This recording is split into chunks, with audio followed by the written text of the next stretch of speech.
That's a great tune, isn't it? Satin Doll, a real jazz standard, written by Duke Ellington, Billy Strayhorn, and lyrics by Johnny Mercer. Hey everybody, my name's Tom. Welcome to Keyboard Skills Pro. Please do hit subscribe and give us a thumbs up.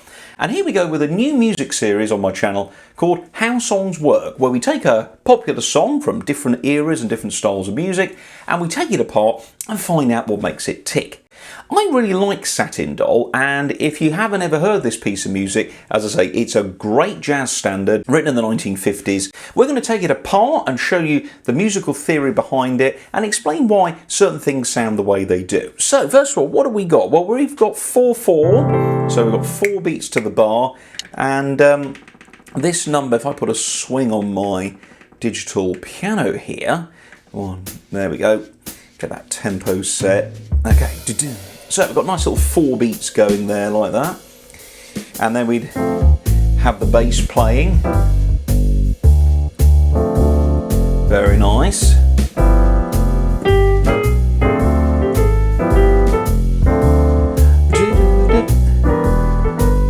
That's a nice comfortable sound, isn't it?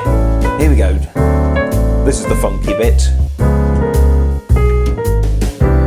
Okay, so why does that sound the way it does? Well, let's take a look at our key signature on the music. Here's the first line of the tune, and we are in the good old key of C major. Yeah, can't beat good old C. So we have got a set of notes, C, D, E, F, G, A, B, and of course C. So those are our 7 basic notes, and those 7 notes make up the scale of C major. Obviously there's 8, but the top one's a duplicate. And we have got those 7 notes to use to create 2 things. One is our harmony, our chords, and the other one, of course, is our melody. So we take the opening line, look. Ba-bum. There we go. Do-do-do-do-do. And you can see all the notes there are being used are from the key of C. Now, there are, of course, a few exceptions to every rule, but we'll talk about that in a minute. We then, of course, got those same 7 notes for the left hand, so we build a C chord on the first one, a D minor, E minor, F major, G major, A minor, and there's one at the end called B diminished. And those are the 7 basic chords of C. So with those 7 things, you've got 7 melody notes, 7 harmony notes, and all of those come from the scale. By the way, if you can hear a lawnmower in the background, that is because someone's cutting their grass behind my studio, and it's the summer. Well, just about. Anyway, so let's take a look at the first 8 bars. So let's play it through. So we've got D minor, and then G7. Now the D minor is a D minor 7. There we go. So da da da da da. Do that with the rhythm. 2, 3. 1, 2, 3.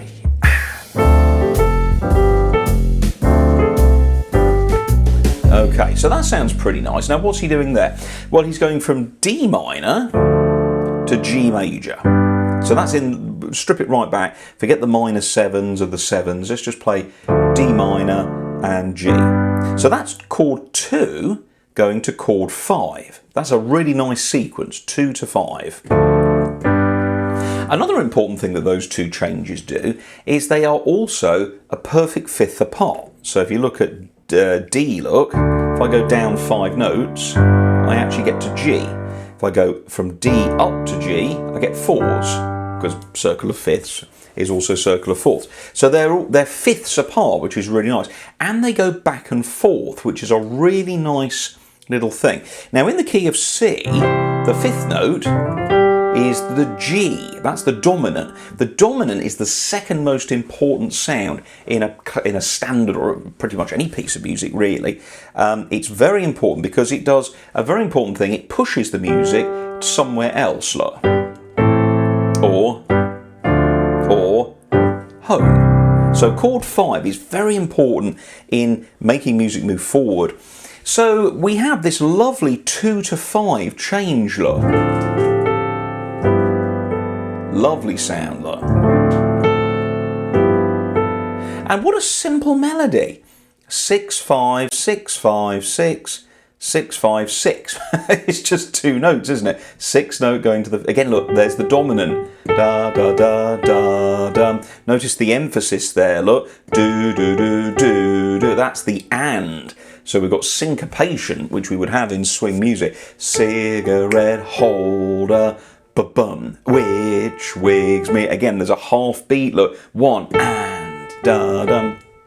Now, as soon as you hear that, if you know Satin Doll, which most people do, you go, hey, that sounds like Satin Doll. It's a signature, a hook, they call it in songwriting.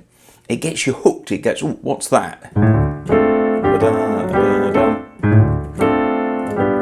There you go. So 1, 2,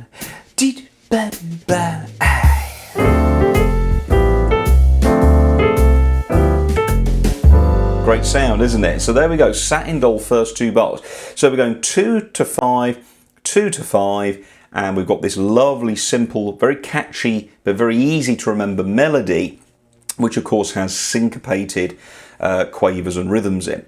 Now, the golden rule of songwriting is repeat, repeat, and repeat. Okay, so what we then do is we take our first 2 bars, and what Mr. Duke and Mr. Strayhorn does, they just move them up. So basically now we've got E minor, which is the 3rd, going to the 6th, which is an A chord. So let's go have a look at that. Look, E minor goes to A. Now I know what you're saying, hang on a minute, whoa, whoa, whoa, whoa, whoa. You just said we're in the key of C. Those are our 7 notes.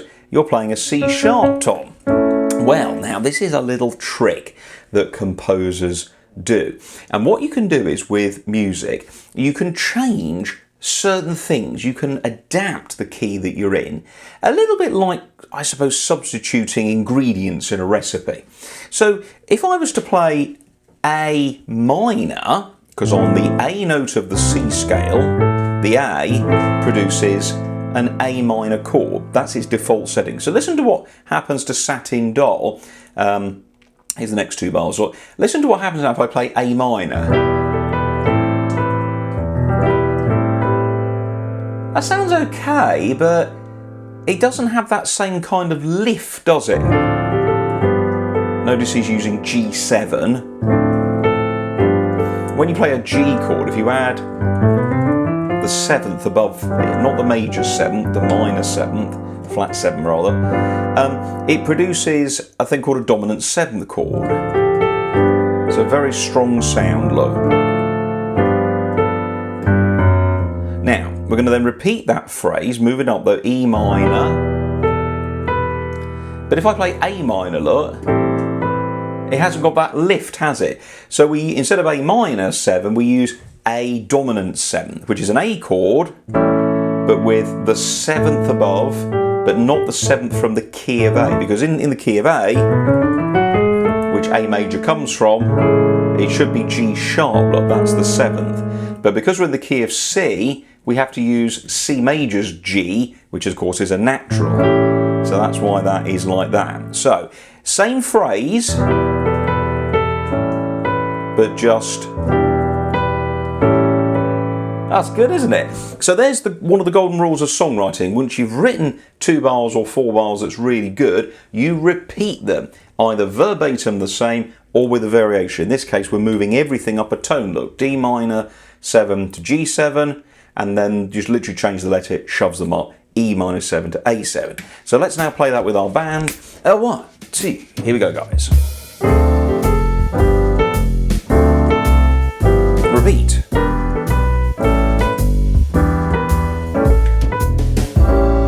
There you go, you see how it works? It's really good, isn't it? So that's one of the reasons Satin Doll is such a good example of a standard.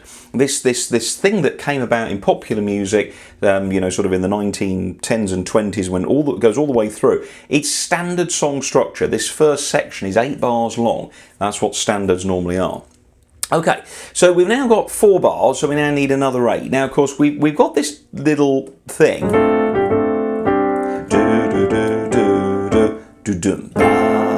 But that second bar, which wigs me, she digs me, that's quite catchy, isn't it? So let's now do an ending. Now normally with endings in standards you do a thing called a 2-5-1, which is D minor, G and C. Again, we use minor sevenths and dominant sevenths to fill the chord, colour the chord. So D minor 7, G7, C. Listen to what happens though when I play our melody using just the basic C major note. So here's the tune. Okay, there's our repeat a tone higher.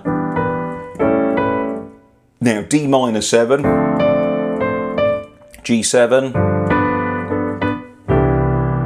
Again, it sounds okay, but it doesn't sound, for want of a better word, jazzy, does it? No. So let's now use this thing of changing, adapting our chords by taking minor chords and turning them into major chords or dominant sevens. So we've just gone, there we go. Okay, now I'm going to play now, instead of D minor 7, I'm going to play D dominant 7th. So again, look, we've got D major, but with the lowered 7th. So again, there's that instant wow. Yeah, I suppose it's almost like the baking soda of music. It lifts it, doesn't it? There we go, look. So there's our F sharp, look. We've got to put that in. Not native to the key of C, but that's okay. Why does it work, though? You would think it would clash, wouldn't you? But it doesn't, because the notes we're playing all go with that D chord, and even though we're in the key of C, we're not playing anything next to F sharp. There's no E or F, look, to clash, so that's why we're safe. So that's a dominant 7th, so we'd write that as two capital 2 7s. This is my favourite bit, listen to this. Oh, now that's juicy. You see how that fell down, look?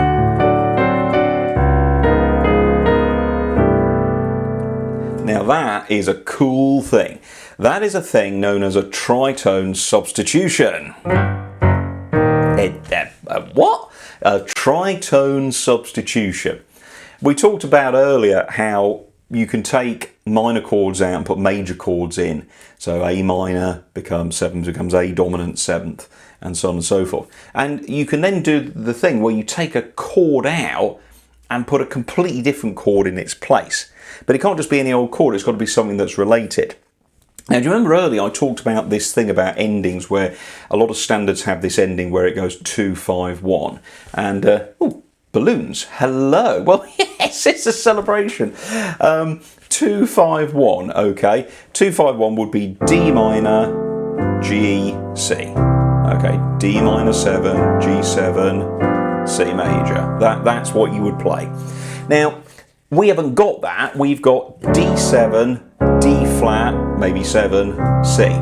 So why is there a D flat chord? There's no D flat in the key of C. I mean, okay, we can maybe chuck an F sharp in, but we've got B flat, we've got A flat, we've got D. What? Bleh. People just go, I don't understand. Well, this is this thing called substitutions. Okay, so let's break it down. So the ending should go 2-5-1, D minor, G, C. We said that D minor doesn't have much of a lift. So if we take the D minor chord out, but we still want a D chord, we can put D major in. That's better. Put the 7th in above the D, should be C sharp because of the key of D major. But in the key of C there isn't a C sharp, so the harmony has to abide by the rules of C. Hey, do you know what, gang? I think the lawnmower's finished. Yeah! I love OBS. It's such a great program. Alrighty, so what were we saying? Yeah, so we put in C natural for D7. There's D dominant 7. Now I should play G7. But again, that doesn't sound right, does it? A bit too nostalgic. Now, the lyrics of Satin Doll are interesting. Cigarette holder, ba-bum, which wigs me over her shoulder. Do-dum, she digs me out catting that satin doll. It's a lady in a bar having a drink. a young gentleman, and has just great lyrics of the time. So Duke and Billy obviously said, we need to get this a bit classier. So what we do is we take our G7 and we replace it with a thing called its tritone. Tritone means 3 tones, okay, 3 tones. Triad means 3 harmonised notes. Triangle, so you're getting the idea, okay. So we need to work out what is 3 tones away from G. So here's G. Now, whole tones are 2 semitones, so 1, 2, not there, look. I've got to go 2 semitones, so it's C sharp. But let's call that D flat for now. Okay, now you probably just had a bit of a light bulb moment. That's a tritone. G's tritone, or its note which is its tritone equivalent, is D flat. So if you're playing a G chord, you can take that out and put in its place its tritone equivalent. In this case, we call it a substitution.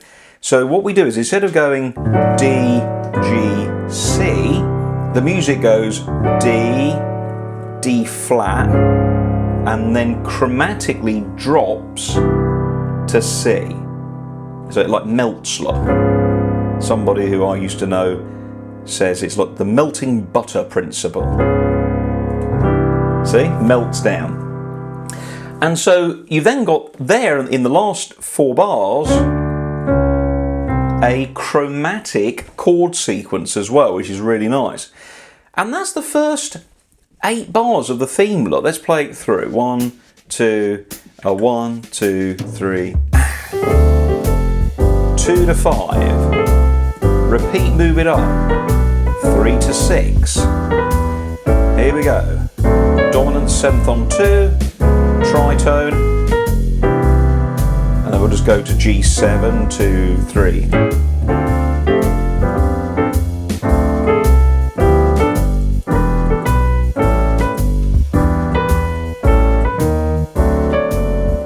Tritone. Now notice in the melody there, because D flat major is a flat key, we have to flatten our A and our B. Obviously that won't work, so we have to, because we're using a different sound altogether. There you go, look, have to use those black notes. And that's how the main theme goes. So we've learned a lot there, I think, haven't we? How much is going on in those 8 bars. We've got a hook with very distinctive rhythmic patterns, a very simple melody line, but it's that rhythm that really gets you. We've got 2 to 5, 3 to 6, the 6 is lifted, then we're going 2, flat 2, 1. And that's a tritone substitution, taking the dominant 5th chord out and replacing it with, of course, its tritone. Doesn't matter which way you go. Look, 1, 2, 3. For those of you who've watched my other videos, the tritone was known as the devil interval in the very olden days, and in fact it didn't get a lot of use because the church didn't really approve of it, but there we are. Okay, gang, so that a whole section is then repeated, and then we come to the middle bit, the tune, which goes like this. Here we go, 2, 2, 3.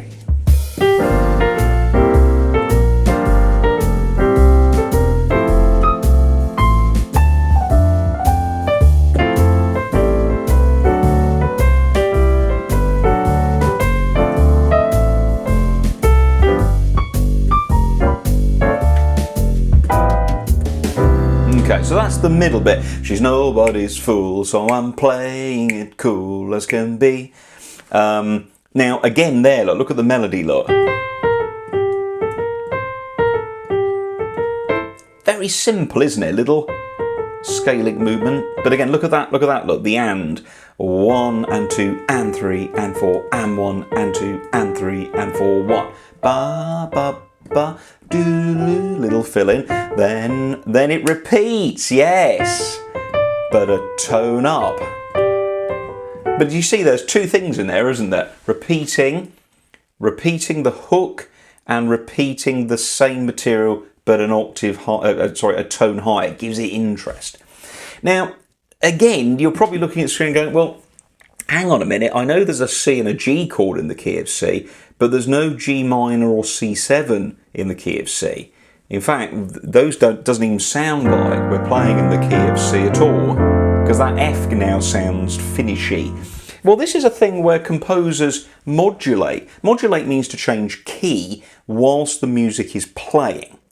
Not quite the same as transposing. Transposing is where you move everything up, but modulating is a thing where the music's going along in one key, and then for a section or some bars, you will use a different key. So when we play in the key of C, we have three important notes: the tonic, the dominant, which is the fifth, G, and the subdominant, F. That's number 4. And if you grab a copy of the Circle of Fifths, got some great videos here on the channel about Circle of Fifths, you go to patron.com, sign up to silver level or above and get my Circle of Fifths printout. You'll notice on the Circle of Fifths at the top is a C, to the left is an F, and to the other side is a G. So not only are all the chords and the notes interconnected, but the keys of C, F and G major kind of overlap each other. And so you can go from one to another in the same piece of music. So we've just finished with our tritone. There we go, that's all finished, look. Now we're going to go to a G minor. Now that's not such a shock, because there is a G, of course, in the key of C, isn't there? It's our dominant.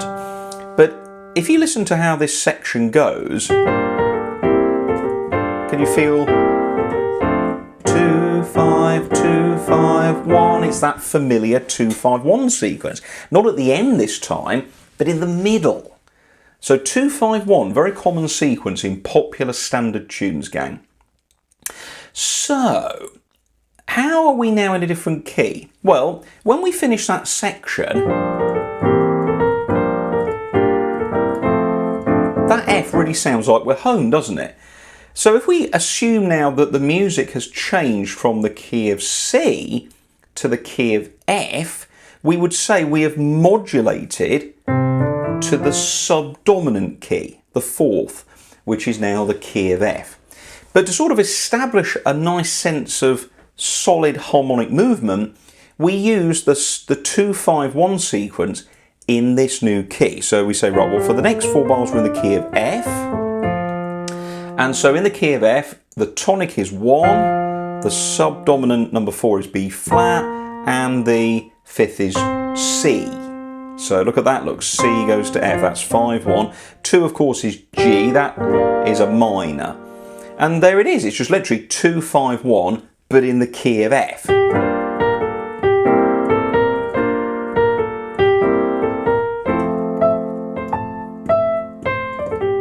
And then like the first bit, the next bit, what does it do? It goes up, but now it's 2-5-1. Which key? G. That's right, it's now in the key of G. So we've modulated temporarily to the dominant key. So because we always relate everything to the original, okay. So I've got, look, G major, look, 1, 4, 5, 2 is A, D will go back to G. So da da da da da da. There's F sharp, look. So in the first bit, look, there's a B flat as well, wasn't there? Because of the key of F, there's a B flat. Now, we don't have to go to G here. We went to D minor. It would then be 2 in the key of C, go to G7, and that re-establishes the 2, 5, because it all relies on this stable relationship between the tonic and the dominant of every 2 notes. Okay, every note can be a tonic and it has a dominant. That dominant becomes a tonic and it spawns a new dominant, and there's tonics on top of dominants on top of tonics, and it goes on and on and on, the circle of fifths. We then finish by going back to our original finish with our tritone. And at the end, normally it repeats that last line again. Da da da 2, flat 2, and